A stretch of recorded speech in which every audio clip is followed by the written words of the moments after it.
आज हम एक साइकोलॉजिकल हॉरर मूवी की कहानी लेकर आए हैं जिसमें आपको दिमाग के खेल और डर के बीच की एक अजीब दुनिया दिखने को मिलेगी। लेकिन एक छोटी सी चेतावनी, अगर आप कमजोर दिल वाले हैं तो इस वीडियो से दूर ही रहें, क्योंकि ये कहानी आपके होश उड़ा देगी। तो तैयार हो जाए, चलिए शुरू करते हैं। कहानी की शुरुआत में हमें एक कार दिखाई जाती है जो एक अंधेरे जंगल में जा रही होती है। उसमें एक छोटी बच्ची होती है जो काफी डरी हुई लगती है। फिर वो कार एक सुनसान जगह पर रुकती है और उसमें से एक कपल बाहर आता है। फिर सीन बदलता है और हमें एक फैमिली दिखाई जाती है जो छुट्टियां मनाने आई होती है। इस फैमिली में पति होता है जिसका नाम ब्योर्न है, उसकी पत्नी लूसी और उनकी बेटी एग्नेस। वो लोग शांति से अपनी छुट्टियां एंजॉय कर रहे होते हैं। तभी वहाँ एक आदमी आता है और ब्योर्न से कुर्सी मांगता है। वैसे तो कुर्सी पर ब्योर्न का सामान रखा होता है, लेकिन फिर भी वो उसे कुर्सी दे देता है। उस आदमी का नाम पैट्रिक होता है और वो कुर्सी लेकर अपनी फैमिली के पास चला जाता है। शाम होती है और सब मिलकर डिनर कर रहे होते हैं। उसी समय पैट्रिक सबको शुक्रिया कहता है और सबकी तारीफ करता है। वो बताता है कि कैसे उसे और उसकी फैमिली को उनके साथ छुट्टियों में मजा आया। सब पैट्रिक से इम्प्रेस हो जाते हैं उसके आभारी स्वभाव से। पैट्रिक ये भी बताता है कि वो एक डॉक्टर है। सब साथ में जश्न मनाते हैं। अगले दिन ब्योर्न अपनी फैमिली के साथ घूम रहा होता है, तभी उसकी बेटी का खिलौना खो जाता है। ब्योर्न उस खिलौने को ढूंढने के लिए जाता है और जब उसे खिलौना मिल जाता है और वो वापस आता है तो देखता है कि पैट्रिक की फैमिली उसकी फैमिली से बात कर रही होती है। जब ब्योर्न वहां आता है तो वो भी उनसे मिलता है। पैट्रिक की पत्नी भी अच्छा व्यवहार करती है, लेकिन उनका बेटा काफी शांत होता है और कुछ कहता नहीं है। वो काफी डरा हुआ लगता है।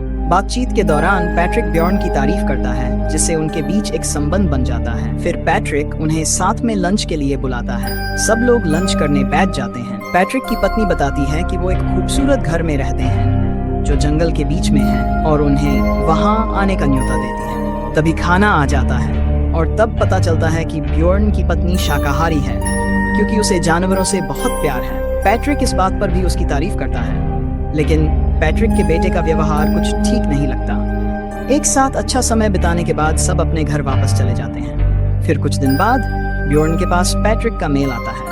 ब्योर्न अपनी पत्नी को वो मेल दिखाता है। उस मेल में उनकी और पैट्रिक की फैमिली की फोटो थी और उस फोटो के साथ एक नोट लिखा था जिसमें पैट्रिक ने बताया था कि कैसे उन्होंने उनके साथ समय बिताया और मजा किया, और उनका बेटा ब्योर्न की बेटी एग्नेस को याद करता है। पैट्रिक ने उन्हें अपने घर बुलाया था।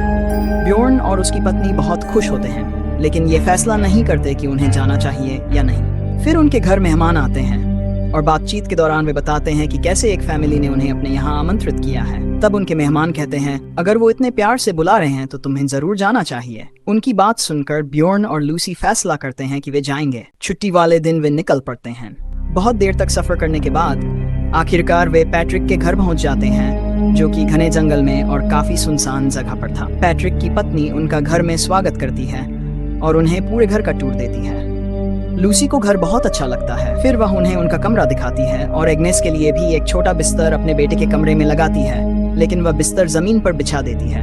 उन्हें ये बात बहुत अजीब लगती है, लेकिन वे नजरअंदाज कर देते हैं। पैट्रिक का बेटा कुछ बोलता नहीं है, वह चुपचाप बिस्तर पर बैठा रहता है। फिर रात हो जाती है और डिनर की तैयारी हो रही होती है। पैट्रिक नॉन वेज बना रहा होता है, जबकि उसे पता होता है कि लूसी शुद्ध शाकाहारी है। फिर भी वह उन्हें मजबूर करता है कि वह थोड़ा टेस्ट करें। लूसी, जो कि मेहमान थी, कुछ कह नहीं पाती और खा लेती है। फिर सब डिनर करने के बाद ब्योर्न कचरा फेंकने के लिए बाहर जाता है और आसपास देखता है। तभी पैट्रिक का बेटा वहां आता है और अपना मुंह खोलता है, दिखाता है कि उसकी जुबान नहीं है। वह उसे बताना चाहता था कि इसी वजह से वह कुछ बोल नहीं पाता। तभी पैट्रिक अपने बेटे को आवाज देता है और उसे घर के अंदर बुलाता है। फिर सब साथ बैठते हैं और बातचीत में पैट्रिक बताता है कि जब उसका बेटा पैदा हुआ था तो उसकी जुबान नहीं थी, इस वजह से वह बात नहीं कर पाता और इसी कारण वह दुखी रहता है। सब लोग सो जाते हैं और अगले दिन वे घूमने जाते हैं। वहाँ पैट्रिक का बेटा एग्नेस को खेलने नहीं दे रहा होता।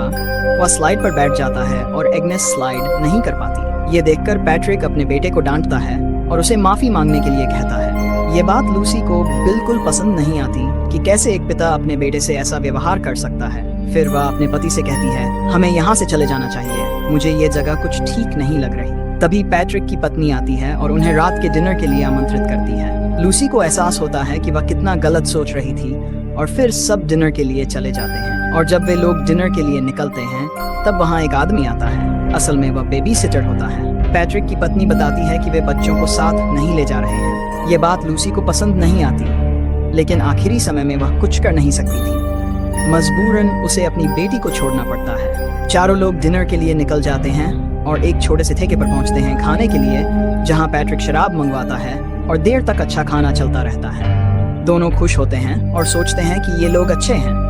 फिर पैट्रिक और उसकी पत्नी नशा करके नाचने लगते हैं। जब डिनर हो जाता है तब पैट्रिक ब्जॉर्न से बिल पे करने के लिए कहता है। ये बात ब्जॉर्न को बहुत अजीब लगती है कि हम मेहमान हैं और हमें ही बिल पे करना है, लेकिन उनके पास कोई विकल्प नहीं था, तो ब्जॉर्न बिल पे कर देता है। जब वे लोग घर वापस जा रहे होते हैं तब पैट्रिक फुल वॉल्यूम में म्यूजिक बजा रहा होता है। लूसी को ये बात बिल्कुल पसंद नहीं आती और वह उसे थोड़ी वॉल्यूम कम करने को कहती है, लेकिन पैट्रिक वॉल्यूम और बढ़ा देता है।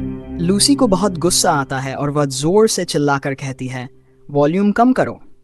तब पैट्रिक वॉल्यूम कम कर देता है। इतने खराब अनुभव के बाद जब वे घर आते हैं तो देखते हैं कि उनकी बेटी जमीन पर सो रही है।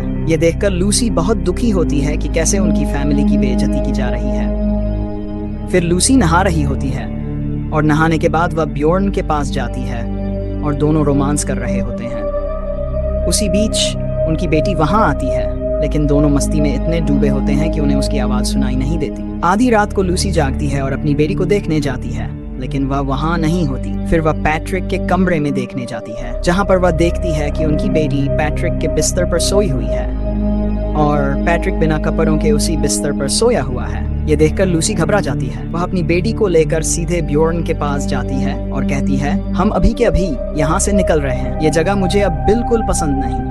फिर दोनों जल्दी से अपना बैग पैक करते हैं और बिना बताए वहां से निकल जाते हैं। आधी रात में उनकी बेटी कहती है कि उसका खिलौना वह वहां भूल गया है। लूसी उसे समझाने की कोशिश करती है, लेकिन वह रोने लगती है। ब्जॉर्न उसे रोता हुआ नहीं देख पाता और वापस कार मोड़ लेता है। जब ब्जॉर्न घर में घुसता है तभी उनकी बेटी को उसका खिलौना कार में ही मिल जाता है।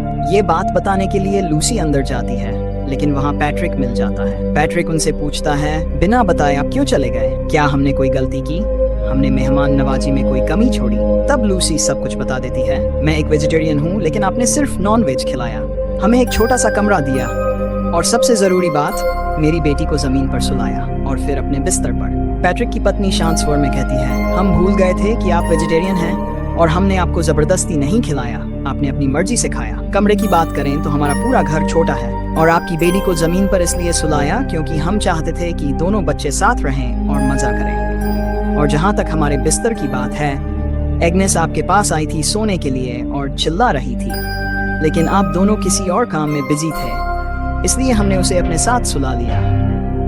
यह सुनते ही ब्जॉर्न और लूसी बहुत शर्मिंदा हो जाते हैं। उन्हें साफ हो जाता है कि सारी गलती उन्हीं की थी। तभी पैट्रिक कहता है, शायद हम दोनों कपल्स के बीच एक मिसअंडरस्टैंडिंग हो गई है। सारी गलतफहमी दूर करने के लिए आप यहाँ एक और दिन रुक जाएं और हमें एक मौका दें, हम आपको अच्छे से विदा करेंगे। उनकी ये बात सुनकर दोनों मान जाते हैं। फिर पूरा दिन वे अच्छे से बिताते हैं, लेकिन जब लंच की तैयारी हो रही होती है तभी लूसी के हाथ में चोट लग जाती है। ब्जॉर्न तुरंत पैट्रिक से मदद मांगता है और कहता है, तुम तो डॉक्टर हो, प्लीज इसका इलाज करो। तब पैट्रिक चौंकते हुए कहता है, मैंने कब कहा कि मैं डॉक्टर हूँ? पैट्रिक की पत्नी हंसते हुए कहती है, ये तो ऐसे ही झूठ बोलते हैं लोगों को इम्प्रेस करने के लिए, ये कोई काम नहीं करते।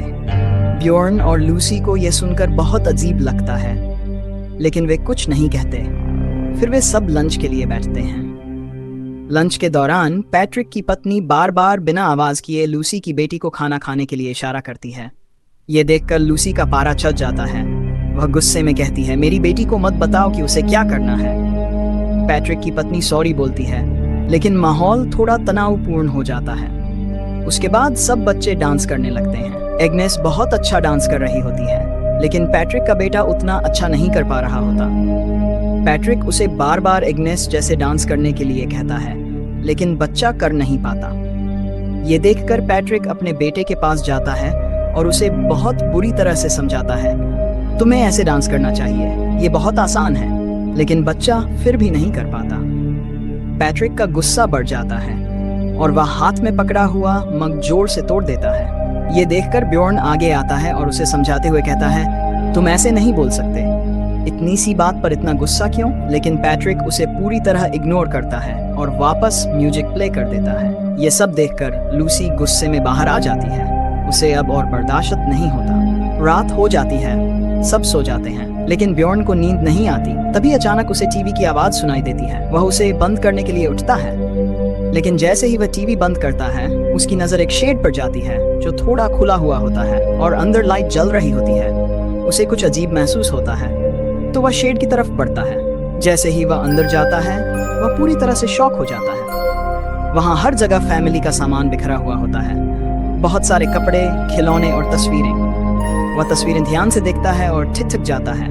हर फोटो में एक अलग बच्चा होता है, हर बार एक नई फैमिली। उसे समझ में आता है कि ये सब कोई साधारण फैमिली नहीं है। ये लोग छुट्टियों में फैमिली से मिलते हैं, उनका विश्वास जीतते हैं और फिर उन्हें अपने घर बुलाते हैं। तभी उसकी नज़र पैट्रिक के बेटे की एक फोटो पर जाती है, जहां वह अपने असली माँ बाप के साथ होता है और पैट्रिक और उसकी पत्नी के पास किसी और का बच्चा होता है। ये देखकर ब्योर्न का दिल तेजी से धड़कने लगता है। वह जल्दी से पैट्रिक के बेटे को वहां से निकालने के लिए ढूंढता है, लेकिन उसे पता चलता है कि अब वह वहां नहीं रहा। इतना सब देखने के बाद ब्योर्न तुरंत अपनी फैमिली के पास जाता है और कहता है, चलो हमें यहाँ से जाना चाहिए। ब्योर्न पूरी तरह सहम जाता है, लेकिन अपनी पत्नी को कुछ नहीं बताता और कार लेकर निकल पड़ता है। तभी अचानक उसे एहसास होता है कि कोई उनका पीछा कर रहा है और वह कोई और नहीं बल्कि पैट्रिक है। डर के मारे ब्योर्न अपनी कार कच्चे रास्ते से ले जाना चाहता है, लेकिन इसी कारण उसकी कार बीच रास्ते पर रुक जाती है। वहाँ न कोई सिग्नल है, न मदद। उसे पास में एक घर दिखता है, वहाँ मदद के लिए जाता है, लेकिन वहाँ कोई नहीं होता। जब वह वापस आता है अपनी कार की तरफ, तो वह देखता है कि उसकी पत्नी और बेटी वहाँ नहीं है। तभी एक कार आती है जिसमें पैट्रिक, उसकी पत्नी और ब्योर्न की फैमिली होती है। ब्योर्न पूरी तरह से सहम जाता है। पैट्रिक उसे गाड़ी में बैठने के लिए कहता है। ब्योर्न कुछ नहीं कर पाता, बस चुपचाप बैठ जाता है। फिर पैट्रिक एक सुनसान जगह पर गाड़ी रोकता है। वहाँ उनका केयर टेकर आता है और बच्ची को छीन कर ले जाता है। उसके साथ भी वही किया जाता है जो सारे बच्चों के साथ होता है। ब्योर्न उन्हें रोकने की कोशिश करता है, लेकिन पैट्रिक उसे मारता है। केयर टेकर बच्ची को ले जाता है और पैट्रिक उन्हें किसी और जगह ले जाता है। ब्योर्न गुस्से में पूछता है, तुम ये सब क्यों कर रहे हो हमारे साथ? तब पैट्रिक जवाब देता है, तुम ही करने दे रहे थे। और पैट्रिक उनका खेल खत्म कर देता है। फिर हमें वही शुरुआत का सीन दिखाते हैं। एक कपल और सहमा हुआ बच्चा उनके साथ है। उन्हें उनका अगला शिकार भी मिल जाता है और एग्नेस भी अब बेजुबान हो चुकी थी। इस कहानी से हमें यह सीख मिलती है कि हमें कभी भी अजनबी लोगों पर भरोसा नहीं करना चाहिए। अगर जानना है कि कैसे एक लड़के ने अपने प्यार को टाइम ट्रैवल करके हासिल किया, तो इस वीडियो पर क्लिक करें। धन्यवाद देखने के लिए।